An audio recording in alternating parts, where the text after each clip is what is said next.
Bonjour à tous et bienvenue dans le Mug. Nous sommes le 4 février 2021 et on attaque tout de suite.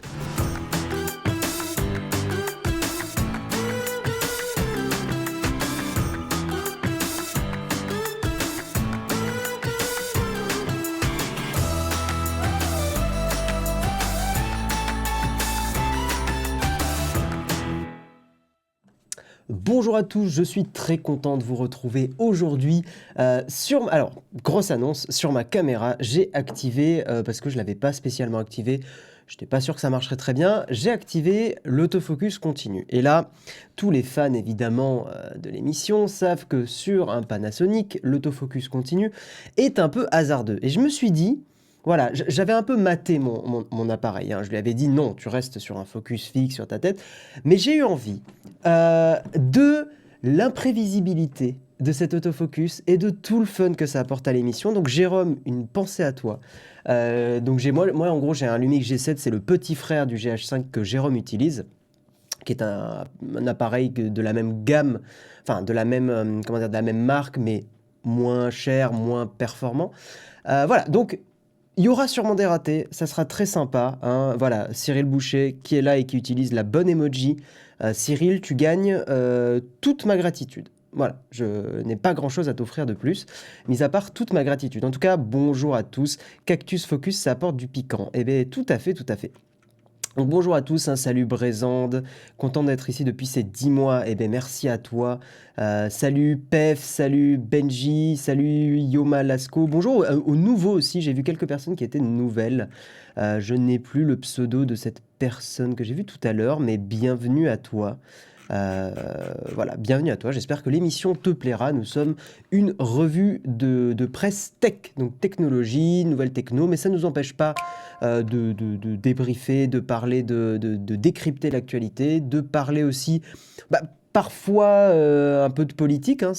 La tech et la politique sont extrêmement liées, donc des fois aussi on donne notre avis, on ne se veut pas être une matinale neutre politiquement. Et puis voilà, Jérôme, Marion et moi-même, on a parfois des avis différents sur certains sujets, et c'est ça qui est plutôt chouette.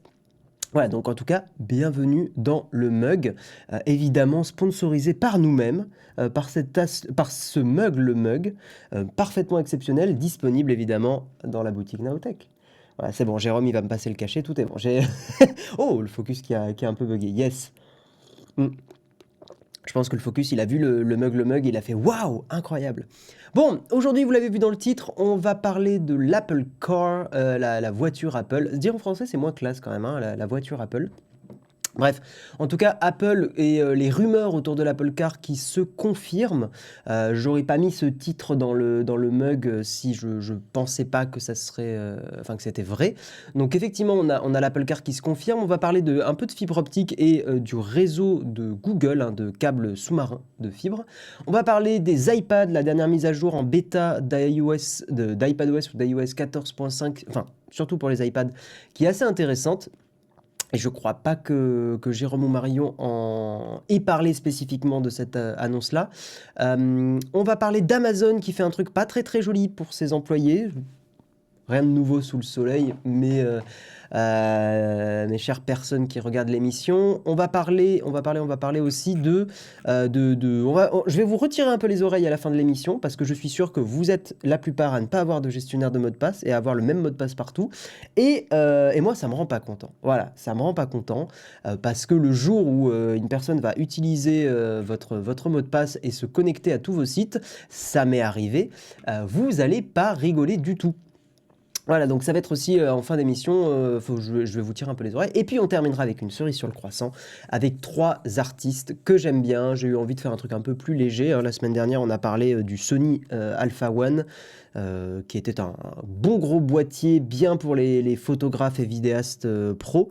Donc pas forcément un truc que tout le monde peut, pas un truc où tout le monde s'y connaît spécialement.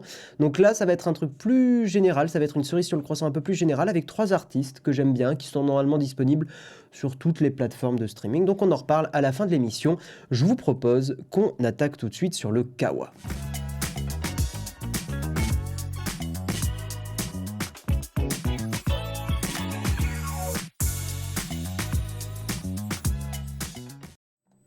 Alors, avant de t'attaquer, Louis SG, oui, on a enlevé le chat sur le côté parce qu'on avait fait une petite expérimentation. En fait, il y a un gros problème sur le chat sur le côté, c'est que s'il y a des messages d'insultes ou des choses comme ça, ils restent apparents sur le chat sur le côté. On ne peut pas les modérer. Donc, et comme on publie nos replays sur YouTube, on ne peut pas se permettre de publier des insultes ou des messages racistes, j'en sais rien, sur YouTube, parce que bah, on peut se prendre des bans et tout ça, quoi.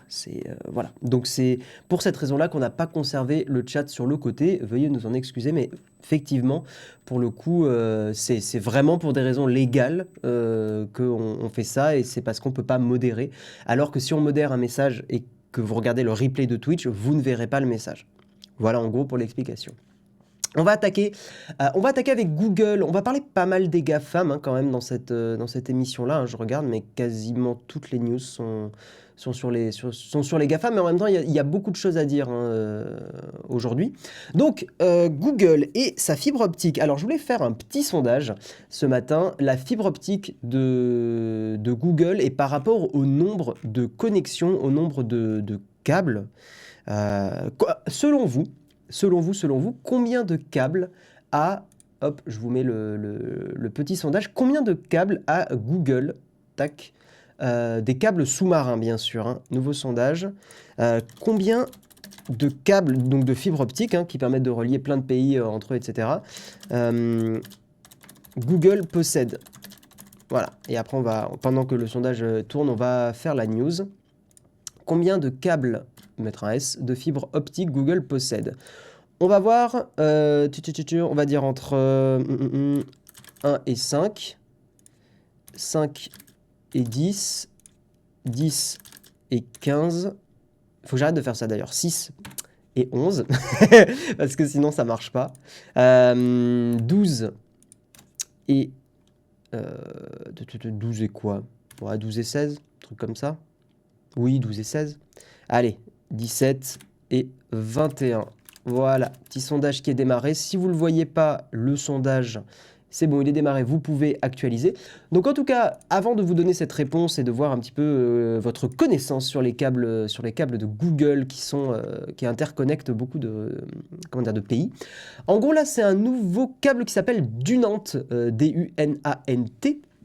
Câble sous-marin transatlantique, initié par Google, en collaboration avec Orange Marine, parce que oui, Orange Marine, ça existe, et je le savais parce qu'il y a une émission que j'aimais bien à une époque, que j'aimais un peu moins maintenant, c'est Le Pire Stagiaire de Greg Guillotin, et il y a un moment où il a fait un partenariat, enfin des vidéos sponsors avec Orange, et il y a une émission où il est sur un bateau, et où il rend, on va dire, la vie dure à une commandante de bord. Et effectivement, c'est Orange Marine hein, qui est derrière ce truc-là. Donc 2 ans et demi après l'annonce du projet, le câble sous-marin donc il est prêt à être mis en service. C'est donc comme je vous l'ai dit en collaboration avec Orange Marine, et ce câble, donc ça a été lancé en hiver 2018, hein, le début des travaux, relie Virginia Beach aux États-Unis à Saint-Hilaire-de-Riez en Vendée. Donc évidemment, Google ne fait pas ça pour vos beaux yeux. Ils font ça parce que c'est pour toute la partie Google Cloud, hein, donc toute la partie plutôt professionnelle. Ça permettra donc ce câble hein, d'aider les clients à mieux exécuter les applications dans le cloud et à tirer profit des dernières nouveautés en matière de machine learning dans le cloud. 250 terabits par seconde à travers l'Atlantique, donc c'est pas un petit câble de mauvaise qualité sur Amazon, hein. On est sur du bon gros câble bien vénère de fibre optique. Alors voyons voir les résultats du sondage, on y est presque. 1 à 5, 6 à 11, 12 à 16, 17 à 21. Eh bien vous n'êtes pas trop mauvais. Vous n'êtes pas trop mauvais parce que c'est le 14e câble de Google qui devrait bientôt en avoir 15 à son actif. Hein. D'ici 2 ans, normalement ils en auront 15 selon cet article. Donc vous n'êtes pas trop mauvais, et effectivement c'est fou parce que je savais pas que les GAFAM avaient autant de câbles, parce que pour information, donc quasiment 15 câbles, bientôt 15 câbles on va dire pour Google. Facebook a 12 câbles qui relient un peu le monde et l'Internet mondial est connecté. Microsoft a 5 câbles et Amazon a 5 câbles. Voilà. Donc Google qui est dans une position dominante sur ce domaine-là, enfin voilà. Mais je trouvais ça assez intéressant. Je savais vraiment pas que les GAFAM avaient autant de câbles qui interconnectaient plusieurs pays du monde en fait. Donc c'est assez intéressant à savoir.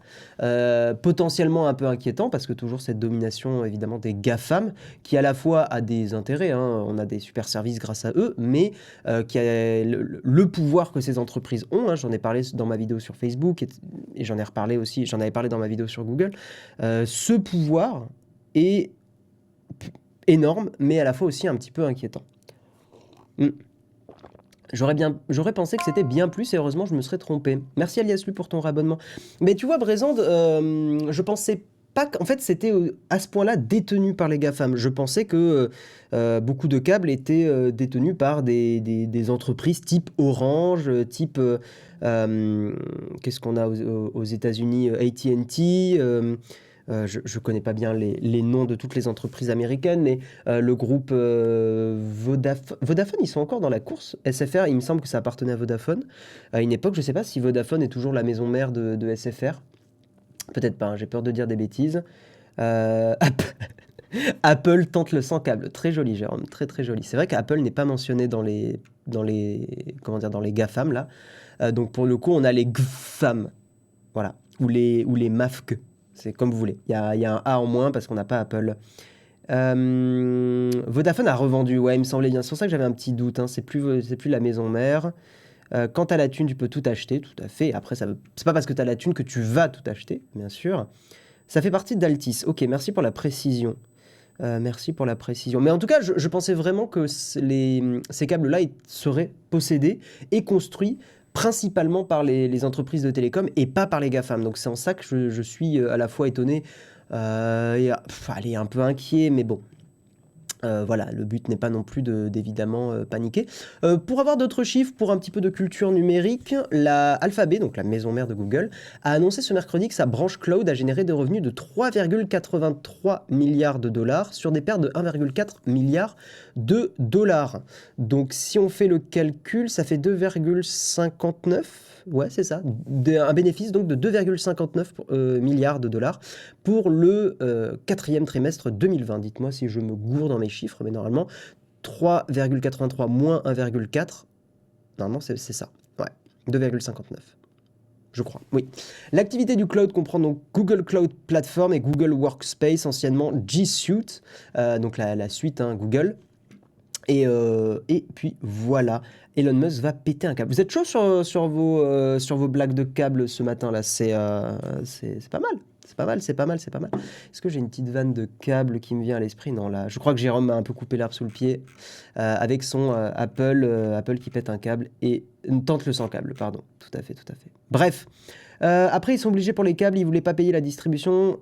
Ça rappelle le bras de fer entre Free et YouTube. C'est vrai qu'il y avait eu ce bras de fer qui était assez terrible, hein, où tous les abonnés de Free, rappelez-vous, abonnés de Free, merci j'ai Dédia pour ton abonnement. Ouais, rappelez-vous, abonnés de Free, vous aviez du YouTube qui laguait tout le temps. Et je m'en rappelle parce que à l'époque j'étais chez Free, chez mes parents. Et effectivement, c'était très chiant parce que Free ne chargeait pas. Et j'étais obligé d'utiliser des proxys pour pouvoir regarder correctement les vidéos, hein, donc des proxys qui permettaient d'aller taper dans les serveurs de Google de façon détournée. Et il n'y avait que comme ça que ça marchait. Donc c'est vrai que c'était assez pénible. Voilà pour la petite news fibre optique. Nous allons avancer, nous allons parler d'iPadOS. Je ne vais pas vous revanter les mérites des iPads. Ce sont de formidables machines, pas forcément adaptées à tout le monde, mais CF les vidéos qu'on a produites sur Naotech, eh bien, avec cette mise à jour 14.5, donc d'iPadOS pour le coup, les iPads reconnaissent désormais l'écriture manuscrite en français. Parce que depuis iOS 14, iPadOS 14, l'écriture manuscrite était détectée, mais vous savez que, en gros, en anglais, vous pouviez double taper sur un mot que vous avez écrit sur un document et ça le convertissait en texte. Mais ce n'était pas compatible avec la langue de Molière, évidemment. Et bien là, avec cette dernière version d'iOS 14.5, vous aurez la Smart Selection. Donc ça, vous pourrez tapoter 2 fois rapidement sur une annotation et ça sera automatiquement converti. Petit disclaimer, parce que j'ai vu des gens sur Discord qui étaient très pressés de cette mise à jour. moi, le conseil que je vous donne, c'est à moins d'être journaliste ou à moins d'être vidéaste qui a besoin d'informer les gens très vite, etc., etc., je vous déconseille vraiment, je vous conseille vraiment de prendre votre mal en patience, euh, d'éviter d'installer les mises à jour bêta des iPhones. Je comprends que la nouveauté excite, je suis le premier à adorer ça et à vouloir tester un peu avant tout le monde, je comprends totalement. Mais n'oubliez pas que si votre appareil, c'est un peu le lieu où vous avez plein de photos, plein de souvenirs, plein de vidéos, des messages importants, potentiellement des documents de santé, des choses comme ça, installer une bêta, c'est prendre le risque de perdre tout ça. Et vous n'aurez aucun moyen de récupérer, vous retourner, etc. Donc après, vous pouvez très bien tenter les bêtas, mais par pitié, faites des sauvegardes de vos appareils, n'ayez pas la flemme, c'est très important. Et puis voilà, mais mon conseil est toujours, attendez les versions définitives. En plus, entre une bêta et une version définitive, c'est pas si long que ça. En général, c'est moins d'un mois. Donc voilà, prenez votre mal en patience. Voilà, tout vient à point à qui sait attendre. Il y a iCloud. Oui, oui, non, mais bien sûr. Alors, il y a iCloud. On est d'accord. Si je dis pas de bêtises, il y a quelques années, il y a eu des problèmes sur iCloud et il y a des gens qui ont perdu de la donnée. Donc, mon conseil, faites un backup en local sur un ordi. Ouvrez iTunes, hein, ce vieux logiciel qui a pris la poussière, et faites-moi une petite sauvegarde, un petit backup de votre iPhone, de votre iPad. Comme ça, vous êtes safe. File dans ta chambre. Merci pour ton commentaire. Tout à fait d'accord avec toi, Guillaume. J'en ai fait les frais une fois avec macOS. J'ai perdu une dizaine d'années de photos et vidéos personnelles. Je sais que je suis là, je suis en mode tonton relou. J'entends et ça vous fait pas forcément plaisir. Mais faites-moi confiance. On est des personnes, Jérôme pourrait vous le confirmer aussi, on est des personnes, on teste souvent des bêtas. Croyez-moi, on l'a vu aussi avec la bêta de macOS Big Sur et Final Cut. Les bêtas, c'est pas fait pour être stable. C'est cool pour tester les nouveaux trucs, mais faites-le uniquement, à la limite, si vous avez un appareil iOS, un vieil iPhone qui traîne, testez-le là-dessus, ou un vieil iPad, ou j'en sais rien, même si c'est toujours mieux de le revendre ou quoi, mais en tout cas, si vous aviez du vieux matos qui traîne, ok, tentez là-dessus, pourquoi pas. Mais si c'est votre appareil principal perso, voilà, je vous conseille vivement d'éviter les bêtas. Voilà. C'est le petit conseil tonton relou du matin. Mais en tout cas, très bientôt, on aura sur les iPads l'écriture manuscrite qui sera reconnue. Et je continue de penser que l'iPad est un super outil professionnel, effectivement, pour des réunions, pour le côté crayonné, qui est très très agréable. Moi, je sais que quand je fais des shootings photos, je n'aime pas écrire sur un écran. Je préfère vraiment écrire sur du papier. Il y a quelque chose de... Mais peut-être c'est très con, hein. Peut-être c'est parce que j'ai grandi avec du papier, pas avec des écrans. Et que à l'école, on écrit sur du papier et pas des écrans. Donc c'est peut-être même un peu réac, j'en sais rien. Mais en tout cas, je sais que je trouve ça plus agréable, plus naturel d'écrire sur du papier. Et je trouve que l'iPad est une des plateformes qui simule le mieux cette interaction-là. Et par contre, je trouve ça intéressant dans un contexte pro, effectivement, que si vous écrivez quelque chose et que vous double-tapez, que ça le convertit en vrai texte, ça peut être chouette. Je trouve que ça peut être très très chouette, effectivement, pour certains besoins professionnels. Voilà. D'ailleurs, j'étais surpris de constater sur mon nouveau Mac, plus d'iTunes, toute la gestion appareil sauvegarde se fait dans Finder. Ouais, c'est très bien, c'est très très bien ce qu'ils ont fait. Bah, moi, je suis sur Big Sur, là, en version pas bêta, en version normale sur le Mac, et j'en suis pour l'instant très content. Après, je n'ai pas de besoin, comment dire, en gros, la seule chose que je fais sur mon Mac, c'est du MindNote pour écrire les vidéos, c'est du mail, des choses comme ça, donc des choses assez basiques, et c'est de l'envoi de gros fichiers sur iCloud. Pour l'instant, je ne fais pas de montage sur le Mac. Donc voilà, j'ai perdu tous les virements. Jérôme qui me dit j'ai perdu tous les virements de salaire et paiement de Nowtech avec une bêta. Désolé, Guillaume. Vous voyez ce qui me fait subir tout le temps. Vous voyez ce que c'est de travailler sur Nowtech. Quel enfer. Ah là là, heureusement, Jérôme, qu'on va se rattraper avec l'argent que les gens vont donner en achetant le mug. Disponible sur notre boutique Nowtech, évidemment. Le lien va être mis très bientôt par Jérôme ou Samuel dans le chat. Quel mug incroyable. Non, alors, blague à part, il y a un nouveau design de mug dans la boutique qui est honnêtement très très chouette, qui est fait par une artiste, je crois que c'est une artiste, donc voilà, une personne qui a sur Fiverr, je crois, il me semble. Je dis peut-être une bêtise, mais en tout cas, le design est très très chouette. Pas dans la même veine que le design plus sobre du mug, le mug. Enfin, du mug en général. Donc, si vous voulez aller voir, n'hésitez pas.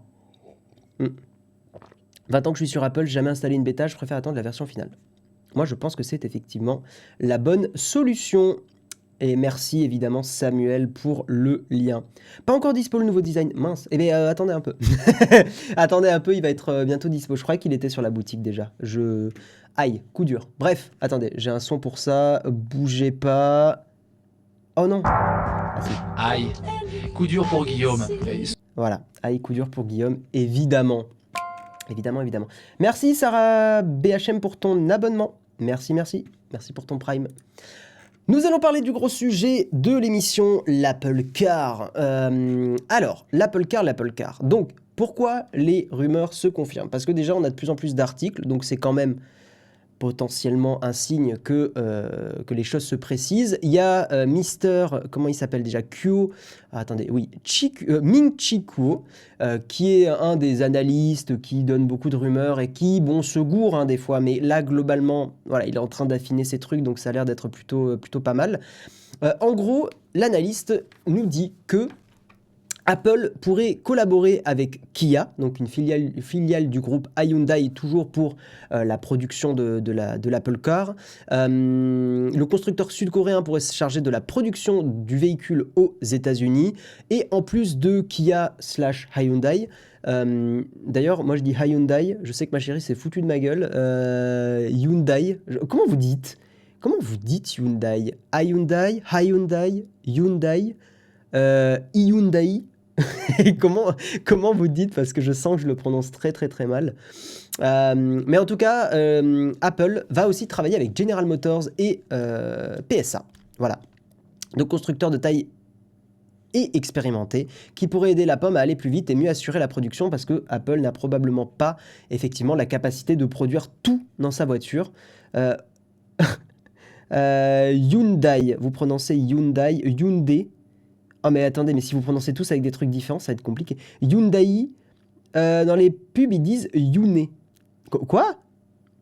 Attendez, on va faire un truc pendant ce live, c'est extrêmement important. youtube.com. Attendez. Je veux savoir, la France veut savoir et le mug veut savoir. On va taper pub Hyundai. Voyons voir. Alors, comment il prononce ça? Attendez, on va faire gaffe de ne pas se faire strike et tout ça. Tout démarre par une page blanche. Oui, ok, super, on s'en fout, tout démarre par une page blanche, super. Ok. De recharge hybride. Putain, ils disent pas? Attendez. Réservez votre essai sur Attendez, je veux pas qu'on se fasse strike. Hyundai.fr. Ah, attendez, ils le disent à la fin. Hyundai.fr. Non, je l'ai presque, attendez. Réservez votre essai sur Hyundai.fr. Hyundai. Donc c'est Hyundai. Voilà. Hyundai.fr. Hyundai, si tu nous regardes et que tu veux nous sponsoriser avec une petite voiture, eh bien sûr, c'est une vanne, hein. En plus je n'aime pas spécialement conduire, donc voilà. Même si je reconnais que pour certains shootings photos, ça serait extrêmement pratique. Digression. Ouais, on est dans les graviers, hein. Il y a le 38 tonnes qui vous demande où il doit décharger les graviers. Très très drôle, Oleg, bien joué. Donc, pour avoir un petit peu des chiffres, donc on est encore dans les estimations, dans les rumeurs, mais l'Apple Car disposerait d'une autonomie maximale de 500 km, ce qui n'est pas énorme quand on compare à Tesla. Hein. Tesla qui a une autonomie quand même bien supérieure. Hein. La semaine dernière, on avait parlé de plus de 600 km, voire plus de 650 km. Donc, voilà, l'Apple Car pour l'instant qui n'est pas très alléchante sur l'autonomie. Par contre, elle pourrait être totalement rechargée en moins d'une vingtaine de minutes. Ses performances seraient étonnantes puisqu'elle disposerait d'une accélération de 0 à 100 km en 3,5 secondes. En vrai, c'est beaucoup. Personne n'a besoin de ça dans la vraie vie véritable, mais quand on compare au Tesla, c'est pas une fiche technique qui fait rêver, on va dire, pour les aficionados de voitures performantes. Sa vitesse maximale pourrait atteindre également les 260 km/h. Encore une fois, une telle vitesse me paraît peu pertinent, dans le sens où les vitesses maximales sur les routes, c'est 130 km/h. Et de mon point de vue, si les personnes veulent se faire un kiff avec de grosses vitesses, il y a des circuits, il y a des trucs comme ça, et je pense que c'est une, comment dire, enfin, c'est une bien meilleure solution pour ceux qui veulent aller vite. Et je juge pas parce que je comprends totalement le plaisir, l'adrénaline et ce genre de choses d'aller très vite en bagnole. Je le comprends totalement. Mais voilà, mais il y a des endroits où on peut le faire et c'est safe et vous n'allez pas mettre en danger la vie d'autres personnes. Voilà. Donc j'ai toujours trouvé ça assez étonnant d'avoir autant. Enfin, pour moi, c'est. Voilà, les vitesses maximales me paraissent peu pertinentes pour des voitures. Mais peut-être que je me trompe et peut-être que s'il y a des passionnés de voitures dans le chat qui sont plus au courant que moi, n'hésitez pas à me contredire, hein, bien sûr dans le respect, mais n'hésitez pas à me contredire et peut-être me donner des arguments de pourquoi les constructeurs annoncent de telles vitesses, mis à part le côté marketing. Je suis très curieux, très sincèrement, je suis curieux.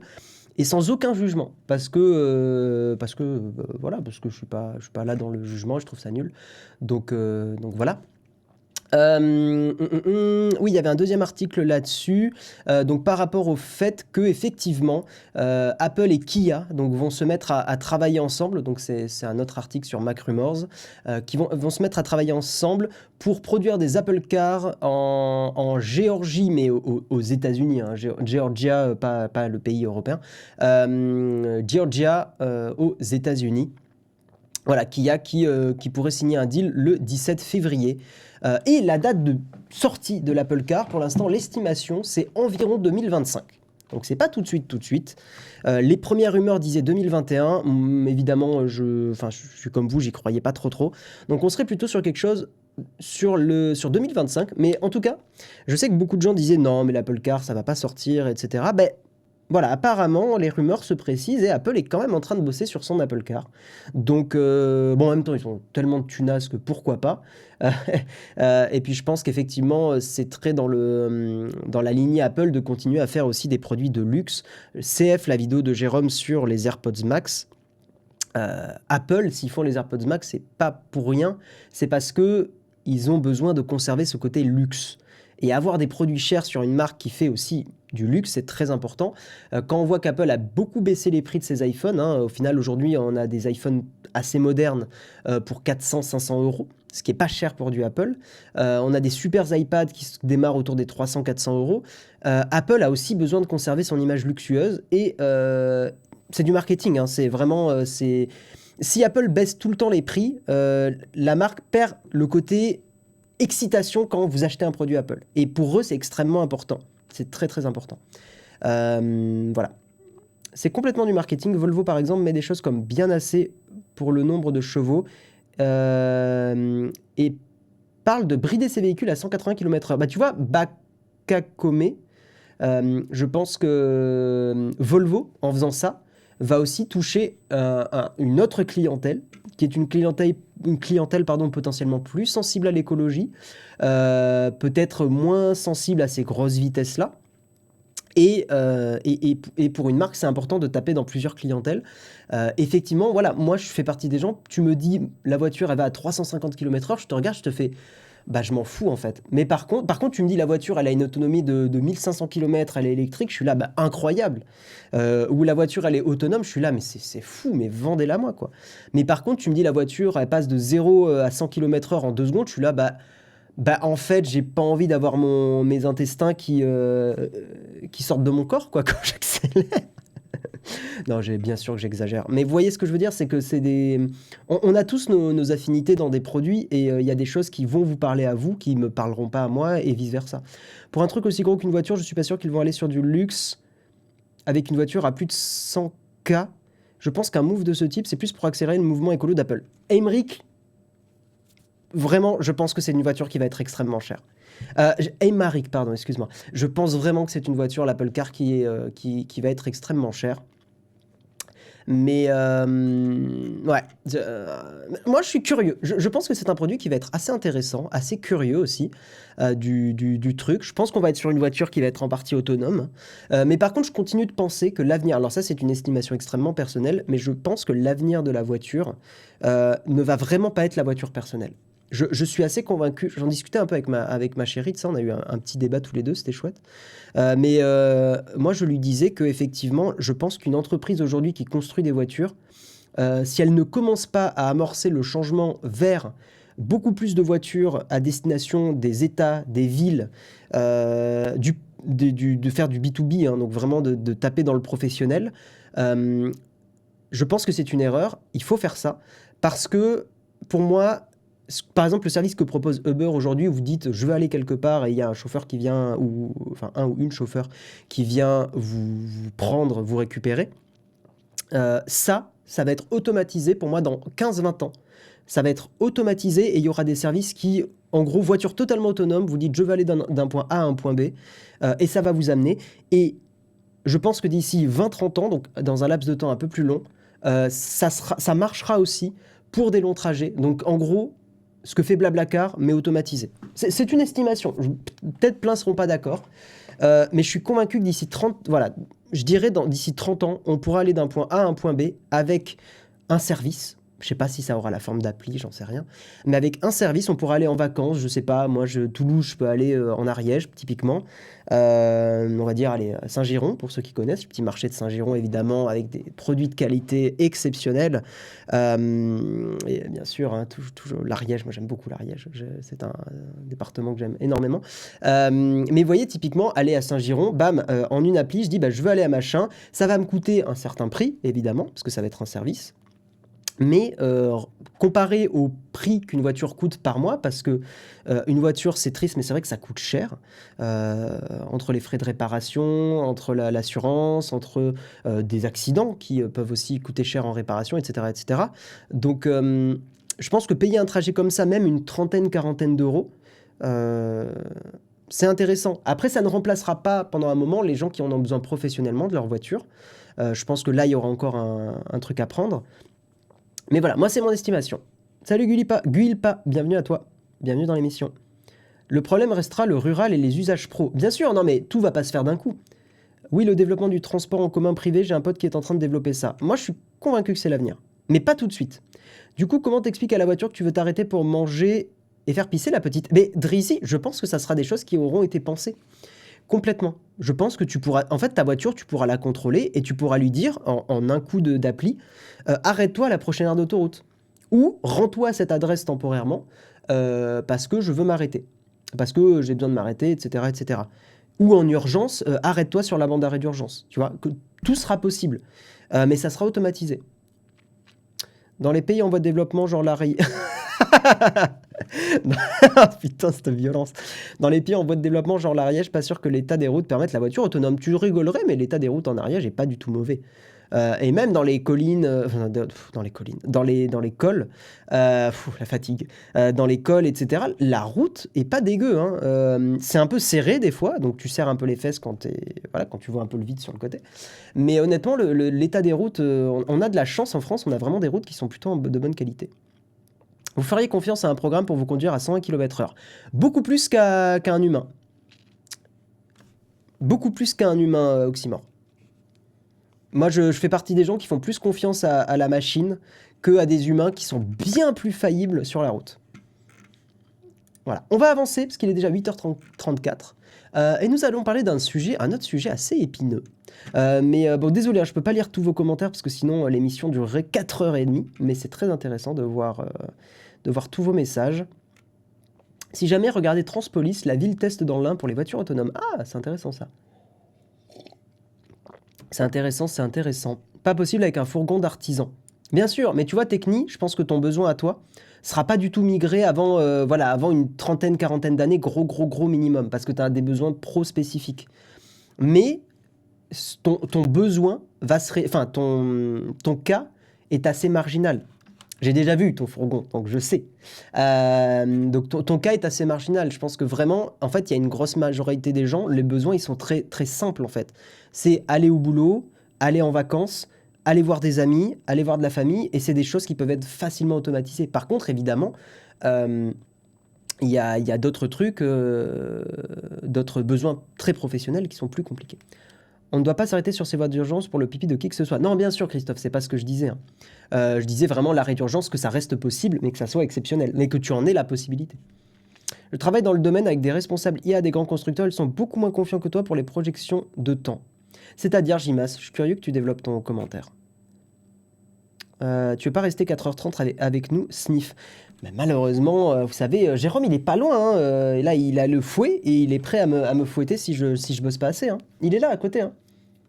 Il est là, il est là. Alexa, amène-moi vite à l'hôpital le plus proche. Oui, ça va se faire. Bah, je pense que non, pour le coup, le SAMU sera jamais... Enfin, va pas être remplacé. Tu as besoin d'humains. Parce que quand tu as, par exemple, une crise cardiaque, tu as besoin d'humains qui te traitent vite. Et là, pour le coup, la robotique n'est pas, quoique... Non, mais là, je sais pas. C'est ce que font les utilisateurs de Tesla. Un copain en a une et il rentre chez lui en automatique. Moi, une Tesla, je trouve ça incroyable de pouvoir la laisser en automatique sur l'autoroute. Je trouve ça incroyable. C'est trop bien de pouvoir un peu chiller, te détendre et tout. Je trouve ça chouette. Hein. Attention, les grands constructeurs, Apple et Tesla peuvent vous rendre comme Nokia et Motorola. Il faut pas oublier que on a eu une révolution numérique récemment, ça a été l'iPhone. Sur l'échelle de l'humanité, c'est très récent, donc c'est pour ça que je dis récent. La prochaine révolution peut être une voiture, en gros un Uber automatique. Notez ce mug du 4 février 2021, notez-le. C'est pas impossible que ça soit ça la prochaine révolution. Une entreprise qui fait un Uber automatique, où vous pouvez aller à plein d'endroits. Déjà, quand on y réfléchit, le principe d'Uber de rendre le taxi beaucoup plus simple était presque une mini-révolution en soi. Mais le fait de rendre ça complètement automatique, après ça pose d'autres débats de société, le fait qu'on voit moins de chauffeurs, le fait que ça supprime des emplois, il y a d'autres débats. Là, je parle uniquement d'un point de vue technophile. Je mets de côté le débat de société.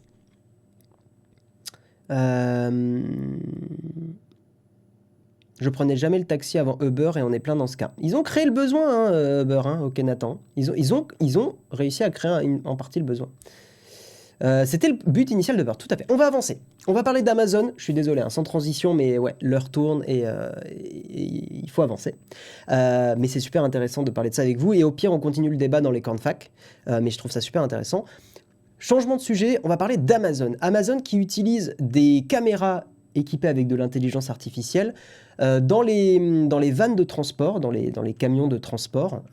Et la plupart des conducteurs, des livreurs, ont un problème par rapport à leur vie privée. Je vais vous donner un peu mon avis sur cet article-là. Moi, vous connaissez ma position sur ces choses-là. Je fais partie des gens qui pensent qu'effectivement, l'être humain... Enfin, je pense. Prouvé par des études de psychologie, etc., etc. Mais, bref, mon point de vue sur ça, c'est que l'être humain, effectivement, a besoin de bulles de vie privée, a besoin de moments et a besoin dans sa vie au boulot de ne pas être surveillé en permanence. Parce que tu te mets à péter un câble et tous les gens qui ont vécu des situations comme ça au boulot le savent très bien que quand vous avez votre patron ou votre patronne ou un supérieur qui arrête pas de vous regarder, c'est insupportable. C'est insupportable parce que fondamentalement, et c'est pas pour rien que c'est inscrit dans la déclaration des droits de l'homme européenne, qui je n'ai plus le nom précis exact tout de suite en tête, mais on a un besoin de vie privée, on a un besoin de ne pas être surveillé en permanence dans ce qu'on fait. Quelqu'un qui vous regarde toujours du coin de l'œil, c'est insupportable. Et je pense que sur ça, on est d'accord dans la chatroom. Quelqu'un qui vous surveille en permanence, c'est vraiment ultra, ultra, ultra relou. On a des moments où on a besoin de s'enfermer un peu dans nos bulles, pas pour être des pédocriminels ou des terroristes en herbe, simplement parce que voilà, on a des besoins, on a des moments où on a besoin d'être dans sa bulle, d'écouter, je sais pas, de la musique, de se poser, de réfléchir, etc., etc. Donc, ils ont peur d'être contrôlés parce qu'ils volent. Je suis tellement pas d'accord avec ça. Et tu vois, je vais aller un peu plus loin. Je préfère qu'il y ait quelques conducteurs de temps en temps qui volent qu'il y ait une surveillance permanente de leurs faits et gestes. Oui, c'est un compromis. Et je comprends que d'un point de vue d'entreprise, ça soit difficile, mais je trouve que d'un point de vue de société, euh, c'est plus sain. Je vais vous expliquer un peu l'article. Donc, effectivement, Amazon équipe les fourgons de livraison, enfin les camions de livraison, avec des caméras d'intelligence artificielle qui filment en permanence la route et le conducteur. Donc, ouais, les caméras enregistrent 100% du temps. C'est un article en anglais, donc je le traduis un petit peu à la volée aussi. Et en gros, détectent les infractions. En gros, donc des infractions de conduite, hein, voilà. Les speakers d'Amazon, enfin les représentants d'Amazon, on va dire, disent que les caméras vont améliorer la sécurité dans le réseau de livraison. Mais les experts et les conducteurs disent que ça pose des problèmes effectivement de surveillance, de manque de vie privée, etc. etc. En gros, selon les personnes d'Amazon, les représentants d'Amazon, cette technologie va offrir aux conducteurs des alertes en temps réel pour les aider à rester en sécurité quand ils sont sur la route. Donc, j'entends. J'essaie de vous donner les deux côtés, hein, même si je suis très... Voilà, j'ai mon opinion qui penche très fort d'un côté. Je vous donne un peu toutes les billes pour lire cet article et le décrypter. Certains conducteurs qui ont demandé à être anonymes pour pas se faire virer d'Amazon, enfin qui ont peur de représailles d'Amazon, littéralement dans l'article, décrivent les caméras comme très agaçantes, très énervantes, décrivent les caméras comme Big Brother, donc la surveillance quoi, et un système de punition. Voilà. Certains conducteurs disent qu'ils sont concernés, qu'ils ont peur, que ça ajoute encore plus de pression sur un travail qui est déjà très intense et très stressant. Et ça, voilà, c'est pour ceux qui disent ouais, blablabla, c'est pourquoi ils râlent, etc. Je crois, enfin, est-ce que vous avez déjà été livreur dans votre vie? Moi, non. Mais j'ai lu pas mal d'articles sur Amazon, tout ça. C'est vraiment des métiers extrêmement difficiles. Et c'est des métiers où, à la fois, tu es jugé en permanence sur le nombre de colis que tu vas livrer dans la journée, mais à la fois, on te dit « Ah bah non, vraiment, respecte le code de la route, va surtout pas vite, etc. etc. » Donc en fait, c'est une épée de Damoclès qu'ils ont sur la tête, les livreurs et livreuses. C'est que, voilà, d'un côté, il faut qu'ils aillent vite, parce que sinon, ils perdent en salaire, ils n'ont pas des bonus, blablabla. Mais d'un autre côté, tu vas trop vite, PTDR, ben non, tu prends des sanctions. Donc, c'est pour ça que je ne me permettrai jamais de juger ces métiers-là. Parce que c'est des métiers qui sont extrêmement difficiles, parce qu'ils ont le couteau sous la gorge, parce que voilà, ils ont cette contradiction permanente au-dessus de la tête, et je trouve que c'est absolument ingrat de rajouter un stress type d'être filmé en permanence. Imaginez-vous, à votre boulot, être filmé en permanence. Et le problème, c'est que cette logique, je la trouve nulle, parce qu'on pourrait très bien se dire, oui, mais si tu bosses bien, machin, si tu fais pas d'erreur, etc. Oui, mais... Vraiment, est-ce que vous accepteriez de bosser avec une caméra en permanence? Caméra potentiellement reliée au bureau de votre supérieur hiérarchique, qu'il soit sympa ou pas. Je vous garantis que vous n'aimeriez pas ça. Vraiment, soyez honnête avec vous-même. Voilà. Donc la caméra, il montre un peu une image. Hein. Je vais vous montrer en espérant que Vivaldi fonctionne bien. Vivaldi ne fonctionne pas. Attendez 2 secondes. Tac, tac, tac, bang, bang. Voilà. La caméra ressemble à ça. Hein, pour vous montrer un petit peu. Donc ça a 4 caméras, une devant, une derrière et sur les côtés. Caméra donc qui est automatique, qui permet de détecter effectivement des infractions au code de la route. Alors, pour encore une fois essayer d'équilibrer un peu l'article, je suis pas neutre, mais encore une fois, je veux pas être débile. La caméra n'enregistre pas l'audio, donc c'est quand même... Voilà, ça rend le truc un poil moins horrible. Et les drivers peuvent turn off, éteindre temporairement les caméras quand le camion de livraison est à l'arrêt, pour par exemple effectivement la pause du midi ou s'ils doivent passer un coup de fil. Voilà, moi je considère que c'est pas suffisant, parce que je considère que si tu roules des heures pour livrer des choses, filmer tout le temps, tu pètes un câble. Je comprends l'idée derrière. Et je comprends l'idée en tant qu'entreprise que tu veuilles filmer parce que tu te dis potentiellement ils veulent des trucs parce que machin. Mais le coût en termes de santé mentale, de stress et tout ça, moi je pense que c'est pas... voilà. Donc, Marc, tu dis quoi quand un supérieur est juste au-dessus de mon épaule à regarder ce que je fais? Je déteste déjà, donc c'est Big Brother, je pète un câble. Moi, voilà, ce que je vous demande aujourd'hui dans le chat, parce que j'ai vu sur Reddit des gens qui disaient si tu es en public, que tu conduis sur des routes publiques, dans une voiture d'entreprise, pendant du temps d'entreprise, est-ce que tu dois t'attendre à de la vie privée? J'étais là, mais putain, mais un peu de compassion. On est si détaché avec Internet des gens. Moi, j'ai envie de vous partager de la compassion dans ce mug.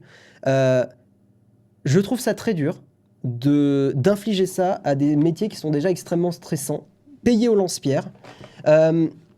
Encore une fois, en fait, sur certains métiers, je peux éventuellement accepter qu'il y ait effectivement une caméra qui soit activée, parce qu'il y a des raisons, effectivement, de sécurité, de choses comme ça. Il y a beaucoup eu ce débat avec la police. Je ne vais pas rentrer dans ce mug sur ce débat. Tout ce que je veux dire, c'est que je considère que dans certains moments, il faut que ça soit extrêmement limité dans le temps, très précis. Surtout pas en permanence toute la journée. C'est extrêmement important que l'être humain puisse avoir des bulles où relâcher la pression. C'est très important, peu importe le métier, policier, peu importe, gardien de sécurité, voilà. Mais sur certains métiers de sécurité, ça peut éventuellement s'envisager, je dis éventuellement parce que le débat est compliqué et que j'ai même pas d'avis tranché là-dessus en fait. Mais par contre, je considère que effectivement, avoir une caméra plantée sur ta tête en permanence, je considère que c'est dangereux. Voilà. La caméra à l'arrière du camion, je suis d'accord, là où sont les vols. Typiquement, ça me paraît déjà être un peu plus acceptable. Guillaume, la caméra doit être à l'arrière du camion, là où sont les colis, et pas là où est le constructeur. Sur ça, je pense que c'est un compromis qui me paraît plus intéressant. Parce qu'effectivement, je peux entendre qu'il y ait des vols, et que pour l'entreprise, ça puisse être des pertes, et que c'est intéressant de contrôler ça, mais pas en permanence sur le visage. Voilà. Bien le bonjour, je me sens lésé, je ne recevais plus les notifications de la chaîne. Bah chelou, Averzen. Normalement,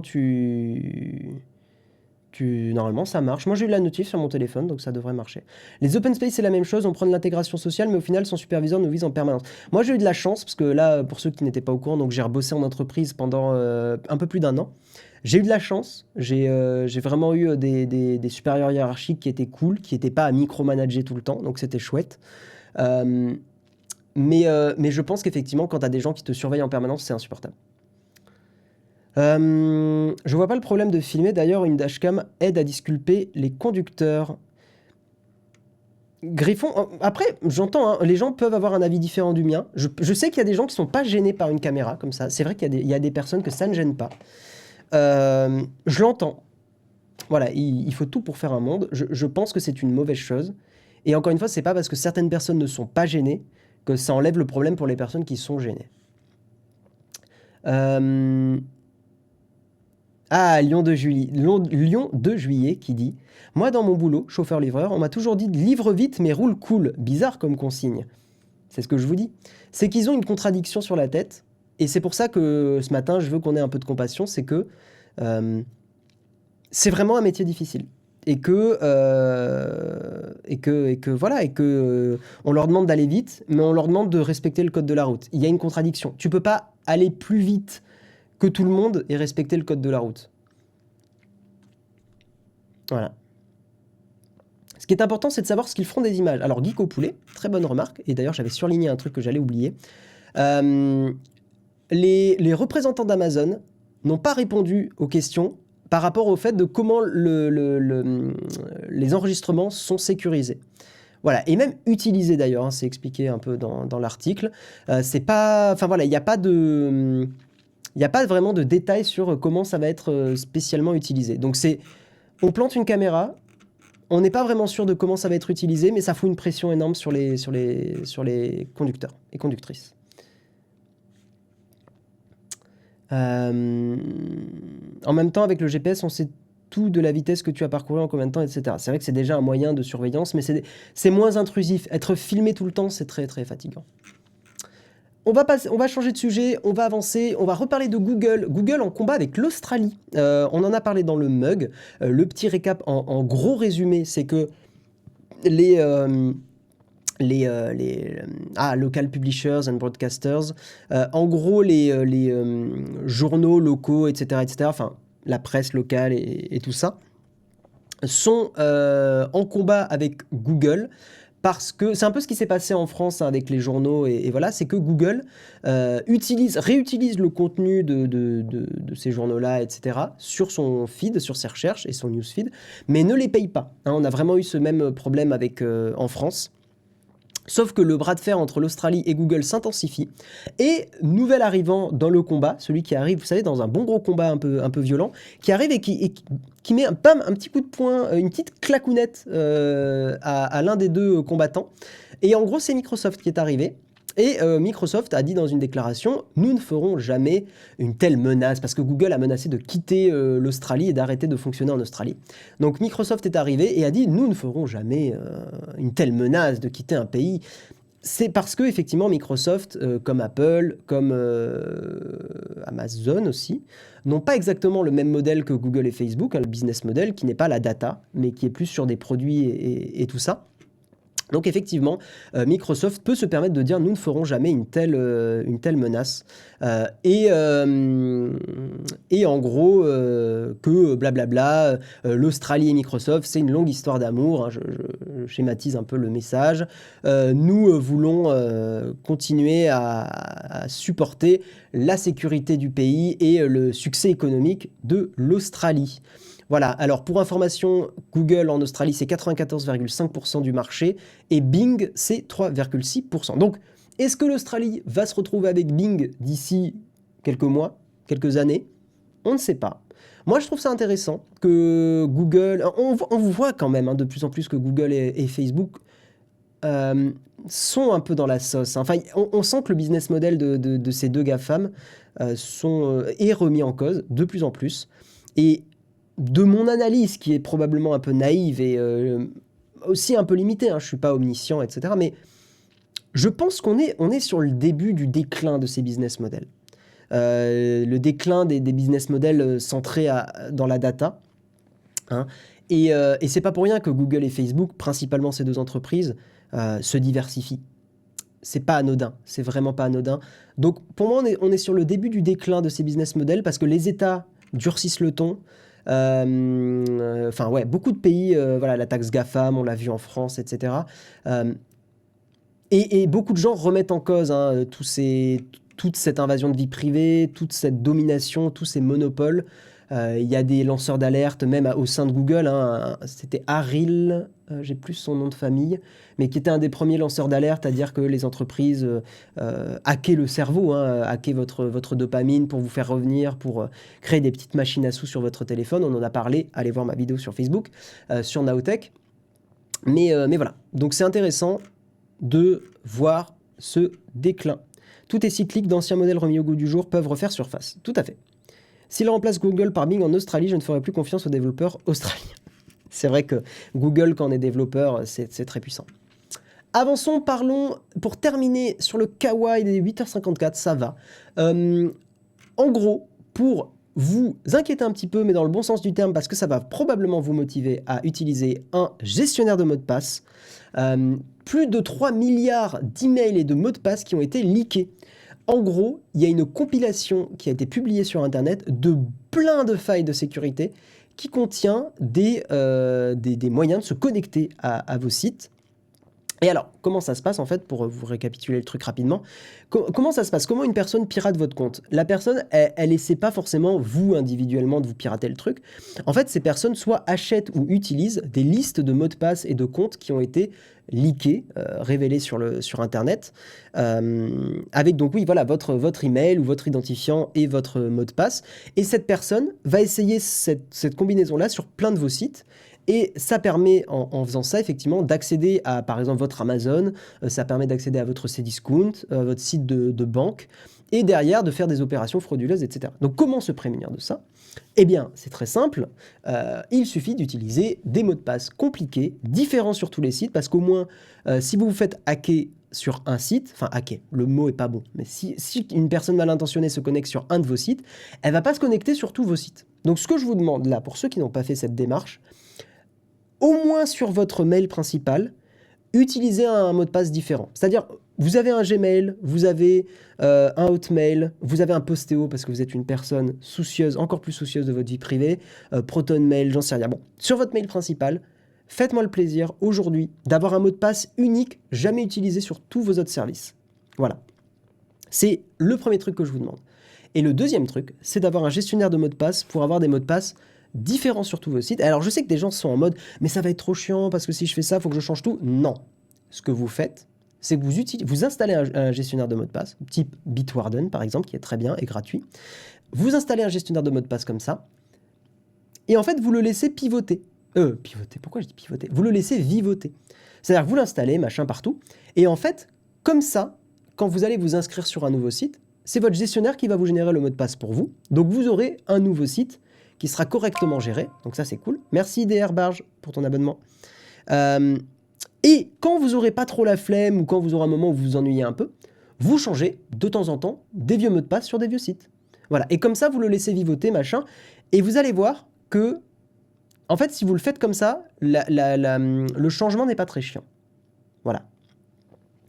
Faudra bien changer les anciens. Tout à fait. Mais au moins, faites-moi le plaisir de changer votre mail principal parce que si on vous hack votre mail principal, c'est là où c'est dangereux. Parce que c'est là où, en gros, vous pouvez éventuellement rechanger votre mot de passe si quelqu'un vous le pirate, etc. Alors que quelqu'un qui accède, par exemple, à votre compte Amazon, c'est moins grave parce que vous pouvez vous-même rechanger le mot de passe avec votre mail principal. J'ai pas le courage de passer un gestionnaire. Cabri, on va pas être copains. Non, mais vraiment, Cabri, en fait, j'ai envie de te dire, déjà, c'est cool que tu sois là, merci à toi. Mais j'ai envie de te dire, toi, en plus, qui a une activité sur le net, et même si t'es un gars adorable, fais-moi plaisir. Toi, c'est encore plus important parce que tu as une activité en ligne, donc tu t'exposes en ligne. Donc pour toi, tu as encore moins de raisons de ne pas le faire. Voilà. Et je te le dis, tu as des gestionnaires. Aujourd'hui, les gestionnaires sont quand même assez user-friendly, pas trop compliqués à utiliser. Fais-moi le plaisir de juste en installer un et de le laisser vivoter. Voilà. C'est déjà une première étape. Vous avez franchi, rien qu'en l'installant, vous avez franchi un début de truc. Voilà. J'ai un mot de passe différent sur mes sites principaux. Ça va. Mais je te conseille vraiment un gestionnaire de mot de passe parce qu'en fait, ce qu'il faut comprendre, c'est qu'un gestionnaire de mot de passe, c'est plus simple en fait dans la vie de tous les jours. C'est que vous n'avez plus à vous rappeler de votre mot de passe. Ça vous est tous arrivé. Vous êtes tous en mode, je le connais, ceux qui n'utilisent pas de gestionnaire, vous êtes en mode, vous vous connectez à un vieux site, vous n'êtes pas connecté depuis longtemps. Vous êtes en mode, oh putain, mais merde, mais c'est quoi mon mot de passe? Cette situation-là, vous l'avez tous vécu. Genre, oh là là, mais c'est quoi mon mot de passe? Attends, je vais tenter ça. Ah non, c'est pas ça, je m'en rappelle plus. Ah non, c'est machin. Vous perdez 1 minute à retrouver votre mot de passe, alors que installer un gestionnaire, ça va vous prendre un quart d'heure. C'est un peu chiant, j'entends. Mais derrière, en 1 mois, c'est rentabilisé en termes de temps. Influenceur et créateur de contenu, cible numéro 1. Tout à fait. Cabri DIY. Regarde ce qui s'est passé avec Heliox. Regardez ce qui s'est passé avec Heliox. Heliox qui est une personne adorable, qui fait du DIY, qui fait du bricolage. Eh ben, elle n'a pas été à l'abri de se faire hacker. Pourtant, je pense pas que c'est une personne qui se soit fait des ennemis spécifiquement. Elle a un contenu qui est politiquement lisse. C'est pas du tout méchant quand je dis ça. C'est qu'en gros, elle a pas un contenu qui a des opinions, qui peuvent créer des gros débats, etc., etc. Parce que les youtubeurs et youtubeuses politiques, c'est plus compliqué pour eux, hein, les insultes et tout, des ennemis, ils s'en font. Mais pourtant, une personne comme elle s'est fait hacker. Alors, elle s'est fait hacker parce qu'elle a installé un logiciel qui n'était pas sûr, etc., etc. Mais ça peut arriver à tout le monde. C'est ça que je veux dire par cet exemple. Et même des personnes qui sont sympas, qui créent pas de débat sur le net, ça peut arriver. Que penses-tu du trousseau iCloud? C'est très bien. C'est pas le mieux, mais c'est très bien. Le but, c'est que vous ayez des mots de passe différents. C'est tout. Voilà. C'est comme... vous savez, j'ai pas envie d'être ce relou qui dit non, mais si tu n'utilises pas ce truc-là qui est genre méga sécurisé, machin, tu es nul. Non. C'est très bien. Voilà. C'est très très bien. Voilà. Le problème du trousseau Apple, c'est que c'est que Apple. J'ai un PC que j'utilise principalement pour jouer, mais je dois recopier manuellement pour certains sites. C'est un autre problème. Bon, on a fait le tour des articles. J'espère que j'aurai motivé certains à passer sur un gestionnaire de mots de passe. Nous allons passer à la cerise sur le croissant. Et cette cerise sur le croissant, c'est une cerise musique. Alors, on va mettre des mini-extraits de 1 seconde ou 2 pour vous faire écouter vraiment, mais de façon instantanée, pour pas qu'on se fasse strike. Mais je vais vous présenter 3 artistes que j'aime beaucoup. Je vous propose qu'on attaque la cerise sur le croissant.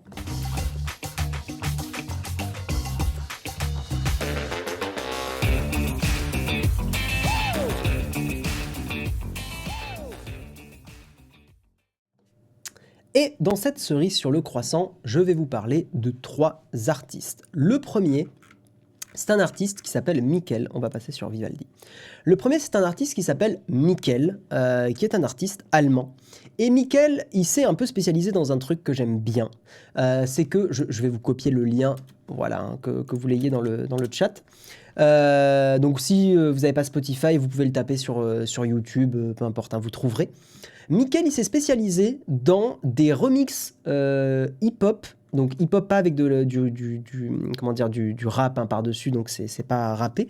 C'est que musical, c'est du hip-hop, ce qu'on appelle du lo-fi, qui est un genre musical qui est ultra populaire en ce moment, surtout sur Internet, parce que c'est un genre musical qui est très calme. C'est vraiment c'est des rythmes hip-hop très cool, très calme, très chill. Et lui, il s'est spécialisé en fait dans un côté un peu jeu vidéo. C'est-à-dire il fait du lo-fi, du hip-hop lo-fi, jeu vidéo. Et il a fait notamment 3 albums. Il y a quelques morceaux de temps en temps, mais il a fait 3 albums. Et il y a un album qui... Alors attendez, il faut que je le remette. Tac, Mikel, voilà. Il y a un album... Il y a 2 albums sur Zelda, donc avec des musiques, des thèmes de Zelda qui sont repris, mais de façon très très très douce. Et il y a un thème sur Pokémon avec des musiques du jeu vidéo. Donc pareil, en mode très très doux. Même si vous n'aimez pas... Enfin, même si vous n'êtes pas forcément très fan des jeux de Zelda, de Pokémon, ça s'écoute, c'est très très doux, très très tranquille. Alors je vais vous faire écouter genre vraiment 2-3 secondes pour pas qu'on se fasse strike. La Lofi Hip Hop, c'est cool pour bosser. Ouais, moi j'aime beaucoup. Donc je vais essayer de vous faire écouter très très très très rapidement pour pas que... Voilà, attendez, on va avancer un petit peu. C'est chiant, hein, je peux pas mettre longtemps. Voilà. Voilà, je mets pas plus longtemps. Mais c'est des rythmes très très calmes, mélodie très douce. Et moi j'aime beaucoup Mikel, je trouve que c'est chouette ce qu'il fait. Ciao Nicolas Studio. Ciao ciao, merci d'avoir écouté l'émission. La deuxième personne qu'on va présenter, c'est Ben Rosette, que j'ai découvert sur le stream de Samuel Etienne. Ben Rosette, il vient de Californie et c'est un gars qui fait pas mal de trucs différents. Mais Ben Rosette, il a fait surtout 2-3 albums que j'aime bien. Cet album-là, Ultraviolet. Ah, c'est celui-là qui est c'est pas celui-là, excusez-moi, c'est pas Ultraviolet, c'est voir tout. La discographie, c'est Angenesis, qui est un album qui est pas très très long, hein, qui dure une vingtaine de minutes. Mais là, pour le coup, on est plus sur du rock un petit peu... Je sais pas comment expliquer. C'est de la guitare, hein, donc pour le coup, là, c'est des instruments un peu plus réels que sur du lo-fi et du hip-hop. Mais c'est assez calme aussi, au final. Enfin, c'est un peu nerveux, mais c'est calme. C'est-à-dire que les instruments, je vais vous faire écouter très rapidement. On dirait un peu comme du jazz moderne, mais un peu du rock moderne. Enfin, je vais vous faire écouter très rapidement. Mais j'aime beaucoup Ben Rosette. Voilà, que je vous invite aussi à découvrir. Hop. Plutôt braque en Vasarely. Ouais, j'ai la référence, Marc MD. J'ai la référence. Qu'est-ce que j'avais pleuré de rire à ce moment-là dans Les Trois Frères. Alors attendez, tac. Donc je vous fais écouter rapidement juste le premier, celui-là par exemple. Hop.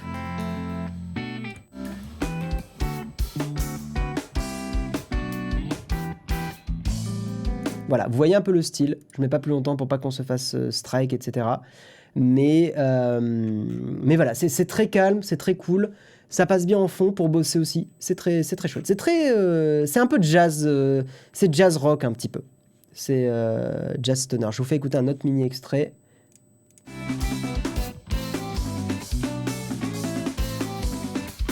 Voilà. Franchement, moi je trouve ça très cool. Et on va terminer avec un autre groupe. Là, ce sont 2 artistes. C'est Norihiko Ibino, qui apparemment aurait travaillé sur la série Metal Gear Solid Bayonetta. Donc c'est des bons artistes. Et le pianiste qui s'appelle Ayaki, qui a travaillé sur Etrian Odyssey, Persona Q, ça je connais pas. Ce groupe est connu sous le nom de Gentle Love. Ils font beaucoup de trucs apparemment de ce que j'en ai lu justement dans la petite description. Ils font de la musique thérapeutique. Donc là, pour le coup, c'est du piano. C'est très très calme aussi. Ils ont fait voilà, après le earthquake, le earthquake, c'est le tremblement de terre de 2011 au Japon, et après le tsunami, hein, on se rappelle de cet événement au Japon qui a été très très grave, hein. Enfin, ça a été très dur ce qu'ils ont vécu là-bas. Et ils font beaucoup de jeux de charité, enfin ils font beaucoup d'événements de charité, musique thérapeutique, etc., etc. Et en gros, ils ont des albums. Pareil, il y a un thème un peu jeu vidéo dans tout ça. Et notamment pour ceux qui connaissent Super Mario 64, je pense que vous êtes nombreux quand même à connaître ce jeu-là. Ils ont fait d'ailleurs Docks, mais une version très jazzy, calme, piano et saxophone, que je vais vous faire écouter très rapidement, toujours bien sûr, parce qu'on n'a pas... voilà, on va se faire strike si on met des extraits trop longs. Mais voilà, c'est très piano, c'est très, très sympa. Aquatic Ambience aussi de Donkey Kong Country, c'est chouette pour ceux qui ont joué à Donkey Kong Country. Et voilà, je vous mets un tout petit extrait. C'est très, très calme, hein.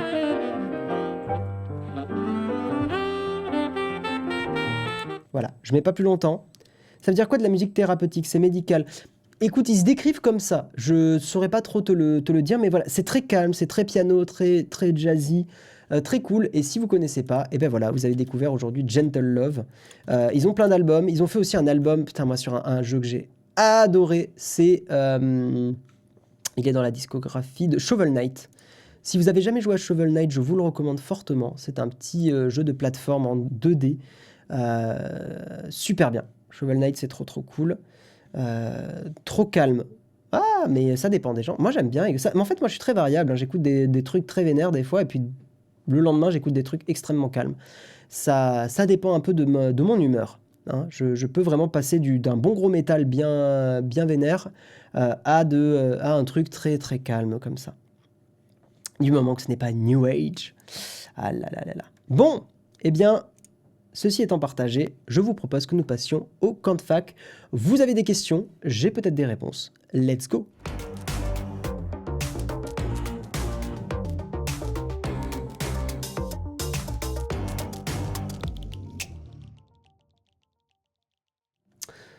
Et c'est la partie de l'émission, effectivement, voilà, où on discute ensemble dans la chatroom. Quelle taille pour ta tablette? Moi, j'ai un iPad Pro 11 pouces et j'aime beaucoup le format 11 pouces. Je trouve ça extrêmement chouette. Très, très, très chouette. Petit rappel, donc, au début, là, pour les camps de fac, à 18h, Jérôme sera en live pour le jeudi contributeur. 18h, 19h. Donc, si vous êtes contributeur, si vous êtes abonné sur Twitch, si vous êtes sur Patreon ou YouTube Member, vous avez... oui, c'est tout. Oui. Ou Tipeee aussi, bien sûr. Mais bon, Tipeee, voilà, on vous déconseille de nous soutenir là-bas parce que voilà, on est en train de migrer vers de nouvelles plateformes. Tous les liens sont en bas du stream Twitch, hein, si vous êtes intéressé. Mais en tout cas, voilà, si vous êtes contributeur, vous avez accès à un live, on va dire, privé, entre contributeurs. On est en général là-bas une petite centaine. C'est très très chouette et on discute d'autres sujets. iPad Pro 11 pouces, et c'est bien. C'est très chouette l'iPad Pro 11 pouces. Pas trop compliqué de lancer une activité de photographe dans la période actuelle. Si, c'est compliqué. Je le sens que c'est moins facile et que ça demande de prendre des précautions. Enfin, c'est plus délicat. C'est plus délicat. Puis le problème, c'est qu'en fait, tu es très dépendant des confinements qui sont annoncés ou pas, quoi. Les sponsors, c'est vous, tout à fait. J'ai oublié de le dire, hein, effectivement, avant de passer à la cerise sur le croissant, mais les sponsors, c'est vous, tout à fait. J'ai pas mon petit récap, mais c'est pas grave. Donc effectivement, si vous voulez soutenir notre travail, l'émission, vous pouvez le faire en étant... si vous regardez là principalement sur Twitch, moi je vous recommande effectivement plutôt l'abonnement. Et si vous avez un compte Amazon Premium ou Amazon Prime, vous pouvez nous soutenir gratuitement. Enfin, dans votre abonnement, mais sans rien débourser en plus. C'est expliqué, c'est un peu le OnlyFans, le jeudi contributeur, un petit peu, ouais. Tout est expliqué effectivement sur le... Voilà, Samuel a mis le lien. Si vous êtes à Amazon Prime, hein, vous pouvez contribuer gratuitement et ça vous donne l'accès au jeudi contributeur. Ça nous aide, hein, ça nous finance. Et puis voilà. Et puis voilà, j'en profite aussi pour vous remercier du live du mercredi midi qu'on a fait hier, qui était très chouette, très bonne ambiance, c'était très cool, on a eu plein de retours positifs. Donc voilà, merci à tous, c'était un très beau moment. Merci JoFox pour ton abonnement. Merci, merci. On ne m'avait pas présenté OnlyFans comme ça. Allez voir le compte Insta, soutiens ton photographe, créé pour soutenir les photographes dans cette période. Bah écoute, je vais le regarder, je vais le mettre dans un petit coin. Hop, attends, Instagram. Soutiens ton photographe. Est-ce que ça va? Soutiens ton photographe. Un compte qui va partager des photographes chaque jour durant cette crise sanitaire. Ah, mais ça vient d'être créé. D'accord, ok. Bon, pourquoi pas. Je vais regarder ça, je vais mettre dans un petit coin. Ah oui, petit rappel, effectivement, Samuel, il fait bien de le mettre. Pas de mug du 12 février au 16 février. Voilà, donc notez-vous dans vos agendas, on va plutôt dire dans la tête, qu'effectivement, du 12 au 16, on ne sera pas là. Tu parlais des gestionnaires de mots de passe tout à l'heure. Est-ce que selon toi, le fait de sauvegarder ses mots de passe dans son navigateur est une bonne alternative? Je suis contre, mais curieux d'avoir ton avis. Non, c'est pas une bonne chose. Parce que le problème, c'est que si tu laisses ton ordinateur ouvert, quoique sur un gestionnaire de mots de passe aussi, mais il y avait une raison de sécurité. Il y avait quelqu'un qui expliquait que c'était pas une bonne chose. J'ai plus le truc, j'ai plus la raison exacte. Mais je crois que c'était pas une très bonne chose. Après, tu as un truc techniquement qui est chiant, c'est que si tu le fais dans ton navigateur, si tu te mets sur ton téléphone ou quoi et que tu es dans des applis, dans des choses comme ça, t'as pas ton gestionnaire de mots de passe, quoi. Donc bon. Le Jojo Lapin, tu as le replay du live sur Twitch, si tu veux le voir en replay.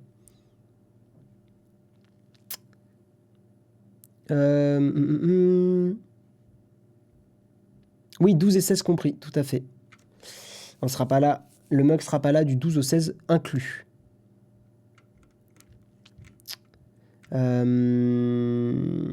Yo, Présente, comment vas-tu aujourd'hui? Je vais bien. Je vais bien. C'est toujours un peu dur de se réveiller à 6h, voilà, mais tout va bien. Tout va bien.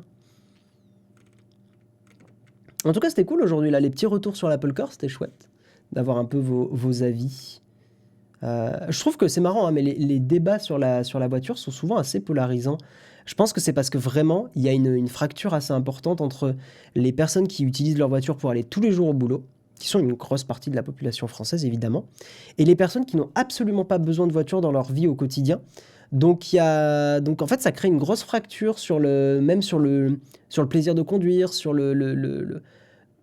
il y a, en fait, il y a beaucoup de gens qui sont extrêmement attachés à leur voiture, et je le comprends. Typiquement, mon père était très attaché à sa voiture, et il ne comprenait pas, mais vraiment, il ne comprenait pas, sincèrement, pourquoi moi je n'étais pas attaché à la voiture, et pourquoi j'aimais pas conduire.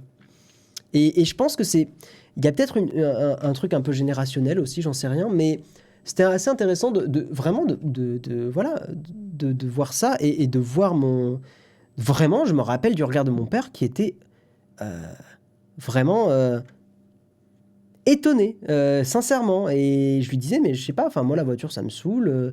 Je préfère aller au boulot à vélo, pardon. Si je peux y aller en transport en commun, je préfère parce que j'ai pas à gérer l'essence.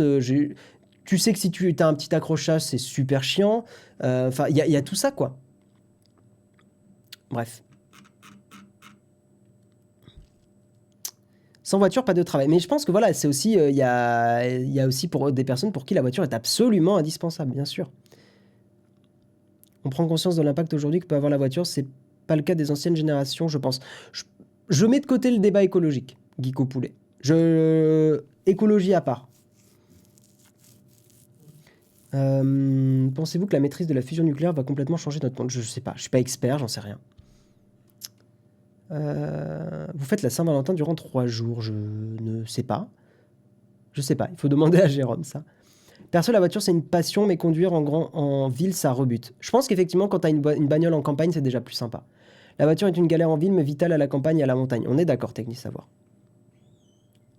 Je pense que c'est la ville qui rend la voiture nulle. Oui, je pense que habiter en ville joue beaucoup sur cette fracture-là. À Paris intramuros, t'as pas besoin de voiture si t'as pas d'enfant, mais dès que tu t'éloignes, tu adores la voiture, bien sûr. Attendre les transports en commun, no way. Il y a aussi un travail sur les transports en commun qui doit être fait, hein. Je trouve qu'à Toulouse, ça va, on n'est pas trop mal. Paris est pas trop mal non plus. Mais certaines villes et tout ça, enfin ouais, il y a des moments où, ouais, si tu dois poireauter 30 minutes pour attendre ton truc, tu le rates, c'est chiant, enfin bien sûr, c'est pénible. C'est pénible, c'est pénible. Historiquement, c'est un signe de réussite. Selon ta classe sociale, tu n'avais pas la même voiture. C'est peut-être un facteur aussi. Peut-être un facteur, effectivement. Mais c'est intéressant ce débat, hein, parce qu'effectivement, voilà, je pense que c'est important de se mettre à la place des autres. Et moi, j'entends totalement qu'effectivement, on puisse adorer sa voiture et même que ça soit un outil indispensable pour certains métiers et quand on n'est pas en ville, quoi. Clairement. Clairement. Quand même, attendre, c'est pas la mort. Vaïa, il y a des moments où c'est quand même très bête couille, hein. Il y a quand même des moments où c'est très très pénible, genre typiquement avant le Covid, cette période avant le Covid, où tu vas en soirée et t'es un peu obligé de rentrer à minuit, 1h du mat parce que t'as les transports en commun qui s'arrêtent là. C'est extrêmement pénible parce que des fois t'as envie de profiter un peu plus de la nuit et tu peux pas. Tu peux pas et tu sais que tu seras en voiture, alors évidemment sans boire, hein, d'alcool, bien sûr. C'est quand même chouette, quoi, de ne pas être bloqué par les transports en commun. Moi, je sais qu'à Toulouse, c'est toutes les demi-heures le bus pour rentrer, parce que moi, je rentre en bus, pas en métro. C'est ultra pénible. Quand tu es parent, bien sûr, quand tu es parent, ça change beaucoup la donne aussi. C'est super pratique pour les enfants, la voiture, les activités, l'école, les nounous. Ouais, je pense que c'est presque indispensable, hein, quand t'es parent. Coucou Arthur, pour récupérer tes enfants le soir quand il y a des grèves. Et ouais. Il y a une différence entre Paris et Intramuros, ouais, tout à fait. J'habite 1000 mètres le matin, quand je partais en cours, j'attendais le bus. S'il faisait moins 10, j'attendais une demi-heure. Ouais, ça c'est chiant. Bref. Il est 9h17. On va s'arrêter là. On va faire un petit raid. Si ça se trouve, il y a l'ami Cabri qui est en live. Donc on va voir et on va peut-être le raid. Parce que c'est très chouette. Guillaume, j'essaie le gestionnaire de mot de passe de Firefox. Il y a un mot de passe général. Ils sont synchro dans le cloud et il y a une application sur iOS. Ouais, mais Cardinal, méga flemme, j'ai déjà Dashlane. J'ai déjà Dashlane qui est payé avec 2-3 ans en avance. Donc là. Ah non, Cabri, j'ai pas l'impression qu'ils sont en live. Cabri DIY. Non, il n'est pas en live. Qui est en live? On va regarder. On va regarder. Twitch. Twitch.tv. Est-ce qu'il y a des petits streamers qui sont là? Pour essayer de varier, hein, le but, c'est d'un peu varier les gens. La matinale. Tac. Bien, alors il y a une personne qui s'appelle Flonflon Musique qui fait une matinale sur l'actualité musicale. Bah écoutez, pourquoi pas le raid, et en plus son stream va démarrer. Donc let's go, découvrir quelqu'un. Je sais pas du tout, je connais pas du tout son stream, mais écoutez, let's go, pourquoi pas. Je vous dis à la prochaine les gens, des gros bisous, et mon raid qui a pas l'air de se lancer. Très bien. Bon, je vous lance le générique et puis je vous envoie raider là-bas. Des gros bisous, ciao tout le monde, merci d'avoir écouté l'émission, bye bye.